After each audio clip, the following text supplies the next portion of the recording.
शेतमालाचा भाव ठरवण्याचं सूत्र असलं पाहिजे। तुमचं मजुरी, नांगरणी, वखरणी, डवरणी, फवारणी पकडल्या जाते का?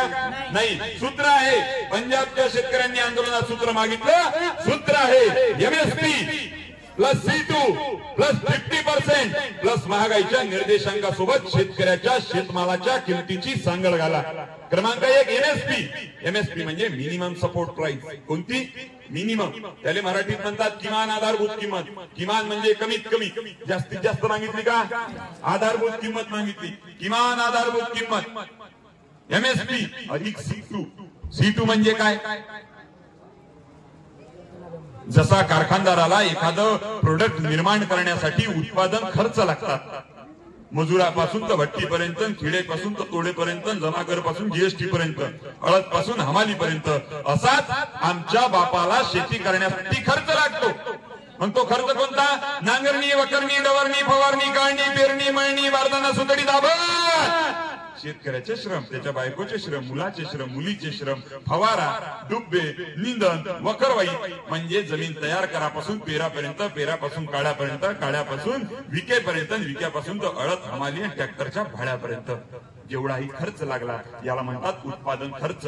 आणि या उत्पादन खर्चावर आधारित शेतकऱ्याच्या शेतमालाला 50% अधिक भाव दिला पाहिजे असा स्वामीनाथन आयोगाचा फॉर्म्युला सांगतो।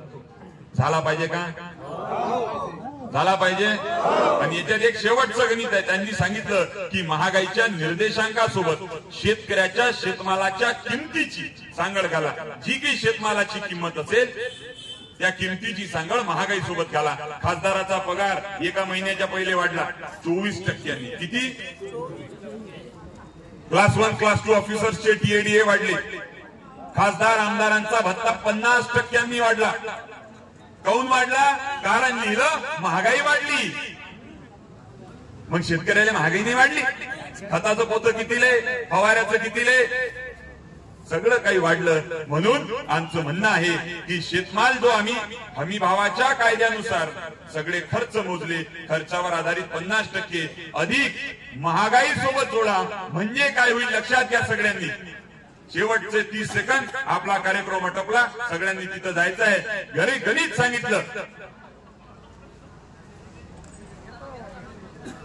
की महागाई ही जशी वाढत गेली, 2012 मध्ये सोयाबीन 3500 रुपये, आज 3500 रुपये, 2012 ले तेल होतं 67 रुपये, आज 150 रुपये। याचप्रमाणे जर महागाई सोबत शेतमालाच्या किमतीची सांगड घातल्या गेली असती तर जसा तेलाचा भाव वाढला तसा सोयाबीनचा भाव वाढला असता, जसा कापडाचा भाव वाढला तसा कापसाचा भाव वाढला असता, जसा तुरीच्या डाळीचा भाव वाढला तसा तुरीचा भाव, आणि जसा भज्याचा भाव वाढला तसाच हरभऱ्याचा भाव। अशाच पद्धतीने जर ही सांगड घातल्या गेली तर एकतरी शेतकरी आत्महत्या करीन का? मग 2000ची मदत पाहिजे का? मग लाडकी बहीण पाहिजे का? मग कर्जमाफी काहीच नाही पाहिजे आम्हाला।